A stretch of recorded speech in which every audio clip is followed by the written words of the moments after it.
Did you look at the stars with wonder in your eyes, imagining how it all could be?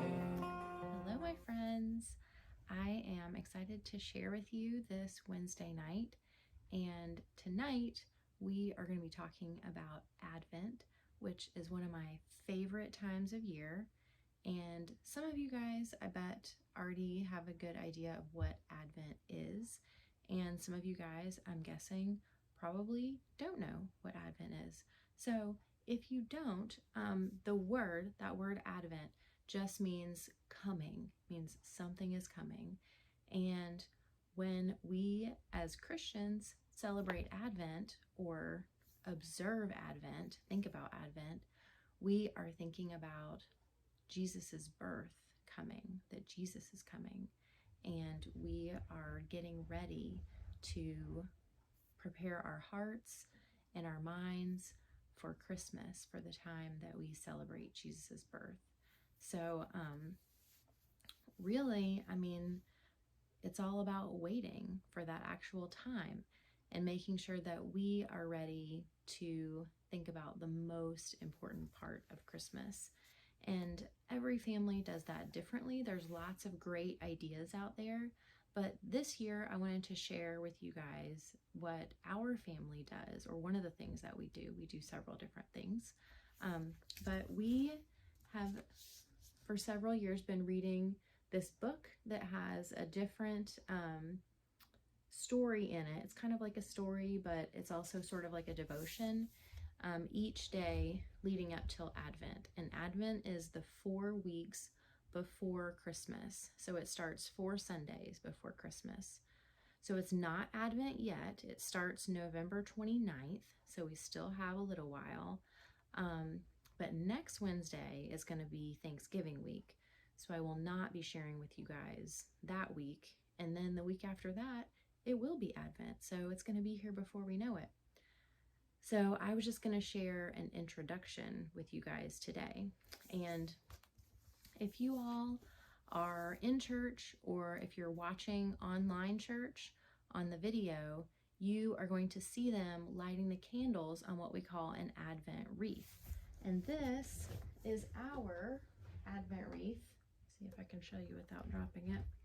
So it's got 4 candles around the outside, and then it has 1 candle in the middle, and ours looks a little bit different than the one at church. It has animals on it because Miss Rhonda likes animals. There's my animals. But it has 3 purple candles and 1 pink candle, and that is the traditional way that Advent wreaths look. So the one at church is probably going to look like that.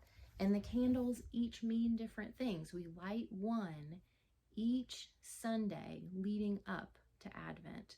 So there's 4 Sundays, 1 candle for each Sunday.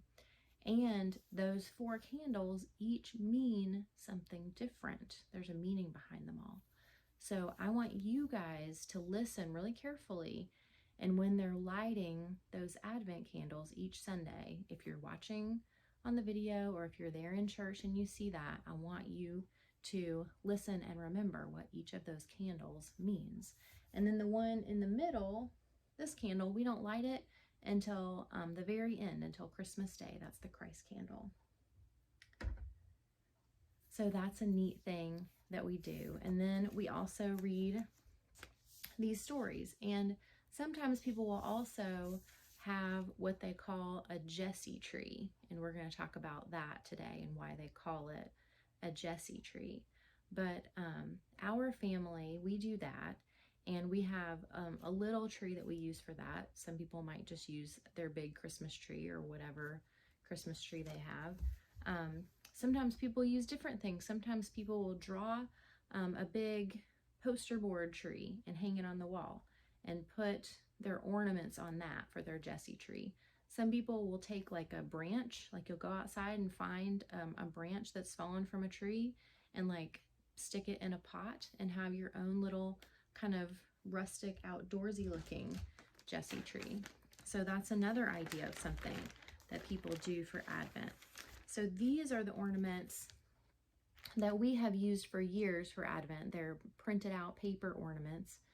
And let's see if you guys can guess what part of the Bible that one is related to. I bet you can guess. That one is the day that we read about the story of Noah in the Bible. And then this one is another neat one. Can you see that, what it looks like? It looks like a little town. And that is on the day that we read about Bethlehem. That's the ornament that we hang on the tree. So that's another thing that we do for Advent. We hang a different one of these little ornaments on the tree each day. And this year, I'm excited because this is the first year that we actually have like bought ornaments for our tree. I just got these. I don't know if you can see. That one looks like a little tree stump. And then it has the little verse on the back of it. So this year is going to be the first year that we have like ornaments that are not ones that we made. But it's okay to make them too. We've used these for many years. And I'm going to send you guys, if your family decides that they would like to try doing something like that, I'm going to send you guys a link to where you can print out your own ornaments online too, and you can color them if you want to. It's your choice. So let's read the intro to this. This is called Unwrapping the Greatest Gift. So at Christmas time, we get excited about a lot of things, don't we? I get excited about a lot of things at Christmas time. We have Christmas songs, Christmas movies. I mean, you even have like sometimes Christmas clothes that you wear, like shirts or sweaters that have fun things on them. There's Christmas cookies. We have Christmas parties sometimes, which this year we might not be having as many of those Christmas get-togethers as we normally would because of the virus. But what is the most important part of Christmas? What is the real reason that we celebrate Christmas? It's because of Jesus's birth, right? And so I'm sure that we all get excited about Christmas presents too, giving presents and getting presents. But this is a way that it helps us remember as we're getting excited for Christmas that Jesus is the greatest gift that we could ever have been given. And so that really is what Christmas is all about, because without Jesus, there wouldn't be any of those other things. So I'm just going to read to you guys the introduction of this book to get us excited for Advent, okay? And I'm going to send you all some things that if you and your parents want to, totally up to you, but if you want to, some things that you can use if you would like to as we get ready for Advent. So you'll have that to think about it before Advent starts. And there are some pictures in here, but not a lot. So I'll show you the pictures when we get to them. In the beginning, that is when this story begins, which is far better than a story that begins with any old once upon a time. This story is better than the greatest fairy tale you've ever heard, because this story is all true. And this story is our story, your story. Your story starts with a kiss. That's how God made people. He gathered up some dust and dirt. He shaped and sculpted the dirt into what looked like a person. Eyes, sort of like your eyes, and a nose, kind of like yours, and a mouth, a lot like yours. And then the one real God, the Father King of the whole universe, knelt close and closer and closer until his very breath breathed on our skin, and his life and love filled us until we were warm and fully alive. Your story begins with a kiss because your Father King knows that the greatest gift your heart really wants and needs is love. To feel the safe forever warmth of his love. See how everyone everywhere is putting up Christmas trees, tall ones and wide ones and small ones? And when you open up God's love letter to us, the Bible, do you know what you find? You find the family tree of Jesus. You find the stories that trace the branches of Jesus's family, the limbs of the tree that go back to his great-great-great-grandfather and that many, many, many great-grandmother. And you go all the way back to the very beginning, to our beginning. And when you're tracing that family tree of Jesus, guess what you find? People who were big cheaters, bad liars, and weaselly sneakers, battling brothers, fighting families, and all the beaten up and broken-hearted. Ever know any families like that? One of those many, many great-great-great-grandfathers of Jesus was Jesse, and things got so rotten that his family tree looked more like the stump of a tree cut right off. But out of that chopped off stump of a family tree came the miraculous impossible right out of the stump. This budding branch, this green shoot of new hope, new starts, new freedom for the whole family was Jesus. Nobody was expecting that. If you open these pages every day of December, like opening the flaps of a calendar, counting down the days to Christmas, and you read each story of Jesus' family tree, and you hang the ornaments from each story on a little tree of your own, you'll have what we call a Jesse tree, a picture of Jesus' own family tree, and you'll begin the unwrapping of the greatest gift, the most enormous gift, the most astonishing gift that your heart really wants the most.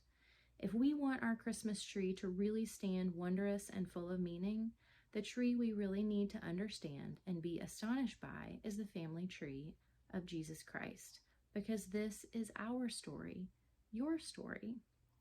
God doesn't cut off all the big cheaters, bad liars, weaselly sneakers, battling brothers, fighting families, and brokenhearted from his family tree. He makes families just like these perfectly his. He adopts all the messy and broken and imperfect people into his tree and his story and his heart. And he gives us his family name. He gives us his absolute perfectness and makes us alive and fully free. Jesus comes right to your Christmas tree and looks at your family tree and says, I am your rescuer, and I will set you free from all the brokenness and sinfulness and sadness. I'll be the gift, and I'll take you. Will you take me? Will you want me? Who says yes? Who doesn't want to miss Jesus this year? Who wants to wake up on Christmas morning with a heart that wants the greatest gift the most? Who wants Jesus more than anything else? Jesus in the manger, who makes himself bread for us who are hungry. Jesus the Savior in swaddlings, who rescues us from the darkness when we hold on to him, the light of the world. Jesus who makes what all of us really want the most, Christmas. Come and don't miss Jesus. Come and unwrap his story, the most unbeatable, unstoppable, unfailing love story. A story that is better than the best fairy tale because it's all true. Come and be kissed by God and loved into the happily ever after. Unwrap the greatest gift, the safest, warmest love you've ever known. And I told you guys there were pictures in that section, but there weren't, so I'm going to show you some other pictures. So that's a picture of the first day that we're going to do. We're not going to read it yet because it's not Advent yet. And then there's a Bible verse to go with each one. So that is what the ornament for that day looks like in the printables that I'm going to send you with the Bible verse. So some people just do something each Sunday of Advent, and some people might do something each day. So your family could decide to do it whatever way they wanted to. So you all are welcome to use the things that I send you in whatever way you want to, or you don't have to use them at all. It's totally up to you. And there are lots of other things that people do for Advent too. Some of you guys might have one of those little calendars that has like a little door that you can open on each day. And sometimes they have candy inside the doors, or sometimes other things. Or sometimes there's a little something on a calendar that you move each day, that you might move it to every day as you're counting down until Christmas, because that's what Advent is all about. It's all about waiting until Christmas is here, right? Which sometimes is hard. And so when we do it this way, it helps us to keep in mind that what we're really waiting for is the day that we celebrate Jesus, instead of just the day that we go gather around the tree and open presents, right? I mean, that's a fun part of Christmas, but it's not the only thing. Okay, so that's all I have for you guys today, and I hope you guys enjoyed that. I hope y'all are doing well. And if you have any questions about any of this stuff, or if you would like to know where I got any of these things, if your parents would like to know, just have them shoot me a message and I will let them know, okay? So this coming Sunday, November 22nd, all kids are invited to come to Children's Church. Just make sure that your mom or dad RSVPs with me to let me know that you're coming, so we make sure we have enough grown-ups to look after all the kiddos, okay? All right, love you guys. See you soon. Bye.